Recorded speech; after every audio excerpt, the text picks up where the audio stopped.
વડોદરાની MS યુનિવર્સિટીના એન્જિનિયરિંગના વિદ્યાર્થી પાર્થ ગોપાણીએ શિક્ષણ ક્ષેત્રે ક્રાંતિ લાવતું મેરી શિક્ષા AI પોર્ટલ તૈયાર કર્યું છે। મોંઘા ખાનગી ટ્યુશનના વિકલ્પ તરીકે આ પ્લેટફોર્મ જરૂરિયાતમંદ વિદ્યાર્થીઓ માટે પર્સનલ ટ્યુટરની ભૂમિકા ભજવશે। આર્થિક ભેદભાવ મિટાવતા આ ડિજિટલ ઇનોવેશનને ગુજરાત સરકારના સ્ટાર્ટઅપ સેલે ₹2 લાખની સહાય આપી પ્રોત્સાહિત કર્યું છે। પાર્થ ગોપાણીનું મેરી શિક્ષા પોર્ટલ આર્ટિફિશિયલ ઇન્ટેલિજન્સના માધ્યમથી દરેક વિદ્યાર્થીને તેની ક્ષમતા મુજબ વ્યક્તિગત માર્ગદર્શન પૂરું પાડે છે।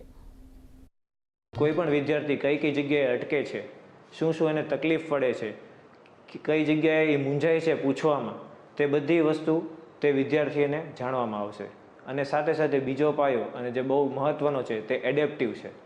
જ્યારે વિદ્યાર્થી જેમ જેમ અપસ્કિલ થતો જાય તેવી રીતે મેરી શિક્ષાને પણ અપસ્કિલ થાય છે તે વિદ્યાર્થી માટે, એવી રીતના તે એડેપ્ટિવ છે કે મને કોઈ એક ટૉપિક, એક સબ્જેક્ટ આખો આવડે છે, સિવાય કે 2 કે 3 ટૉપિક એમાં મને નથી આવડતા, તો મારે ક્લાસની પૂરેપૂરી ફી ભરવી પડે, બધા પીરિયડ ભરવા પડે। જ્યારે જો તમે AIથી શીખતા હો તો તમારે એવું આવશે કે કયા ટૉપિક ભણવા છે। તમે કહો મને આ 3 ટૉપિક, તો કહેશે ₹500 એક ટૉપિકના તમને ભરી દો, ₹1500 ભરો એટલે તમારું AI તમને એજ્યુકેશન એટલા ટૉપિકનું આપી દેશે, જે આજના જમાનામાં કોસ્ટ ઇફેક્ટિવ કહેવાય।